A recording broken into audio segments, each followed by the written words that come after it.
Do you want to be nice or do you want to be helpful? In order for a tree to grow, branches need to be pruned. Certain appendages need to be cut off such that energy, nutrients, minerals, all that good stuff can be allocated to the branches that are going to continue to grow to bear fruit. It's a perfect analogy for a business where certain elements of a business need to be pruned, need to be eliminated over time such that the energy, bandwidth, resources can be directed towards what's going to yield fruit over the long term. I'm Arthur Petropoulos, Managing Partner, President here at Hillview Partners. We're a middle market, lower middle market, investment banking, M&A, capital advisory firm, helping companies generating $1 million to $10 million a year, pre-tax earnings or EBITDA, sell their companies, and secure capital. And so today, I am sitting at the analyst desk in our office to take the perspective of when someone is looking towards leadership of a business, what instills confidence? And despite the Scrooge and Marley sign that we need to hang back here, we think about these things as to how to build a team, as to how to build a company. And so when taking the perspective of someone that works for you, of someone that you must lead within a company, are they saying, is this person nice? Maybe they're complaining to people that you didn't buy enough of their kids' Girl Scout cookies, or you didn't care about their pet rock's anniversary. But what they really care about is, can this person make the difficult decisions? Can this person do the necessary things, prune when necessary, in order to maximize or optimize the outcome for everybody within the company? If you're going through a toll on a bridge, you'd like it if they were nice, because they're going to do the same thing either way, and it doesn't really matter. If you need a brain surgeon, if you need firefighters to come over your house because it's burning down, do you care if they're nice or do you care if they're effective? Do you care if they're nice or do you care that they're helpful, that they accomplish the desired outcome? So when it comes to business, break it down into two categories that could be negatively impacting your business because you're being nice, not helpful. The first of these categories is going to be clients. So you have an optimal avatar or profile for a client, and it simply means you have the down the strike zone, 70-mile-an-hour fastball that you can knock out of the park, and that client looks like X. It's this big, it's in this industry, it has these characteristics. Now, along the way of growing a business, you're going to have people get referred in that are sometimes not fitting that characteristic. Something about it's different. It's too small. It's not quite the industry. It's not quite the situation that you solve. But people are going to say, well, you know, they're good people and I think you'd be able to help them. Other situations, people are going to find you. Other situations, your marketing is going to yield, right? If you throw a net in the water, some fish are going to be the fish you're looking for and you're going to catch a bunch of tires and shrimp along the way too. But that being said, you're going to have a lot of these situations from a client perspective. And we've always said in growing businesses or looking at businesses that we are helping sell or find capital, tell me the size of the fish you're willing to throw back in the water, and that will give us a good indication as to where the business is and where it's headed. And so as much as it's nice to try to help somebody, doing all of these things is going to clog up a lot of bandwidth. And when you have clogged bandwidth, then you're not being nice to the clients that are kind of the optimal avatar for your business. And so not to get on a philosophical rant here, but a lot of things in life are going to be zero sum. If you're nice to this thing, you're not nice to that thing. If you allocate resources here, you are taking it away from here. And as you grow with the business, you get more capacity to do things. However, if you are bogged down trying to be nice to all of these people, you are going to lose the real fish that you are going after. You are going to lose the big things that you need to focus on. So when it comes to clients within a business, not only do you need to continue to get better at saying no over time to things that do not fit that primary avatar or the crosshairs of what you're looking for, but secondly, as you get bigger, as you get better, you need to continue to prune those things. And that doesn't necessarily mean you need to fire clients. Sometimes it does. But it just means that what you say no to, the fish you throw back in the water, is going to progressively get bigger. Otherwise, you are not. And so if you want to be helpful, send the clients that don't fit the parameters to places that can help them and focus your energy on the people that you can help and that you want to help. And there's always this kind of poverty concern in business that, oh no, if we turn away some of these clients that don't fit, but they really want to work with us, then they're either going to say bad things about us or we're going to run out of clients. Trust me, in every business in the world, there's more clients than you could ever handle.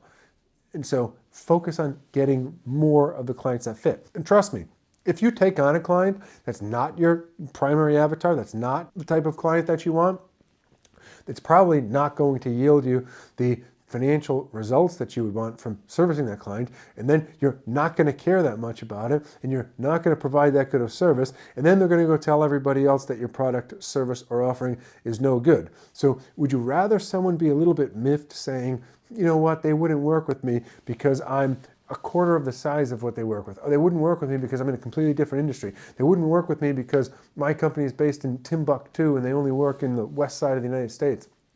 I would rather have somebody say they didn't want to work with me because of XYZ than, yeah, we worked with them. They said they only work with bigger clients and they provided us terrible services. If we're small and they provided lousy services, how could they provide something good to someone bigger? That's what you don't want. That's what you want to avoid. So prune, trim, and say no. The second element of this is going to be employees. So growing a business, you're going to have situations where you are hiring some people, you are firing some people. And you want to hire slow, fire fast. That's the way we've always thought about business. And it's not to be ruthless or careless, but measure twice, measure 3 times, 4 times before you cut.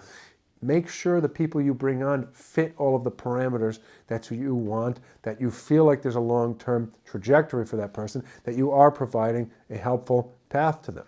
Now, once someone's working for you, again, you have to give them guidance. You have to train. You have to do the right things to put them in a position to win. However, if you have done that, and at the end of the day, it turns out that this is not going to be the optimal fit for you or for them, then you are not being helpful by being nice. By being nice and keeping people around in a business that are not allocating their resources optimally, you are A, stymieing the business, B, stymieing that person because they're not doing something fulfilling and they're not doing a good job at it, and that's not going to yield a long-term positive result for them. And then C, most importantly, you're going to stymie the growth of the people you want to continue growing the company. I can't tell you how many times we've worked with businesses where they say, the good few people, oh, they're threatening to leave, oh, they don't want to stay. I say, why? And they say, well, I'm not really sure. And we go talk to them and they say, well, you know what? They spend all their time dealing with the lower producing people in the company, the lower, less efficient, less effective people, right? And so you end up cutting the roses to water the weeds. It's not good business, right? So although you are being nice, you're not being helpful to anybody. And so basically, if you have clients and you have employees, you must be helpful. And helpful is not always nice. Helpful is not always comfortable. Helpful is not always just throwing pizza parties, telling people how great they are, and them writing LinkedIn posts about how you're the greatest boss in the world. It's just not reality. And so at the end of the day, you say, why does this matter? And from our perspective, there's 3 primary prongs about the results of what does this all distill into once kind of smelted into a company. And so if you are doing things what we deem the right way and you are being helpful, not nice, versus if you're just trying to be nice to everybody, you're torturing yourself and you are harming the business to try to acquiesce to all of these potential clients and all of these potential employees, it shows up in 3 places. First of these is going to be processes. If the processes of a business can be simple, it means that you are serving a narrow audience of very homogenized clients, and you have employees that know how to do the things they need to do. If you say, well, for most of our clients, the 80% of them, we do this process, but for all the other 20% of clients, we do this, and we do this, and we do this, and we do this, right? And so all of a sudden, you've got 7 processes for 20% of the clients and 1 for 80% of the clients. Whenever we see that, we say, just serve the 80%. That's your strike zone. That's what you want to focus on. If you could focus, instead of all those 5 other processes on just this 80%, you would do 3 times as much business with the same amount of people, and you would be far, far more profitable. And similarly, with the employee perspective, if you have to train, retrain non-performing people, and you start losing the performers because they're looking at you saying, how can this person be a leader if they're keeping this business operating like this, right? Everybody loves Kris Kringle when he's helping the world. However, no one wants to work for Forrest Gump. No one wants someone who's just kind of trying to be nice to everybody but can't make decisions. That will cause more frustration. That will impute more concern and trepidation amongst employees than someone says, well, they're very decisive, they're not the nicest guy or gal in the world, however, they do run a tight ship. And so trust me, processes need to be simple. What that yields is then number 2, growth. Simple can scale, complex fails. If something is simple, it can grow. Everything gets more complex the bigger it gets. So if you start off with this Rube Goldberg contraption when you're making $1 million of revenue, then getting to $10 million or $100 million is going to be impossible. If it's simple at 1, by the time it gets to 100, it may be complicated. However, you can then implement more processes. So process leads into growth.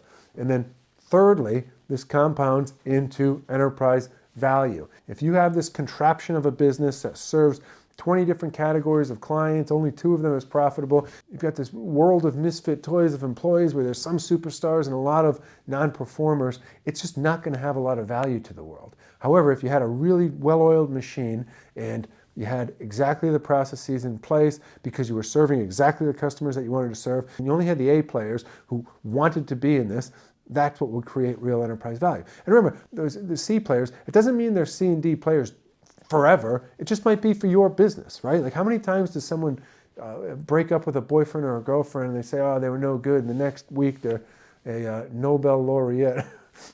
Maybe that's an exaggeration, but the point being is let someone find the thing that is their calling, that they're going to be elite at. Don't just, keep them for the sake of you're trying to be nice to them. You're doing them a disservice. So, and that's not dating advice, that's for business. But within business, you really need to optimize these things because, again, it impacts processes, it impacts complexity, which then leads into growth, which then impairs or enhances enterprise value. And so that's a thought for today. Do you want to be nice or do you want to be effective? Do you want to be nice or do you want to be helpful?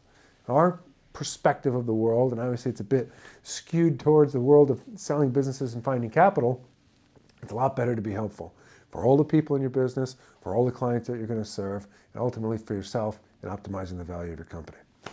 So that's the thought for today. Appreciate everyone tuning in. Keep pushing forward. God bless. We'll see you next time.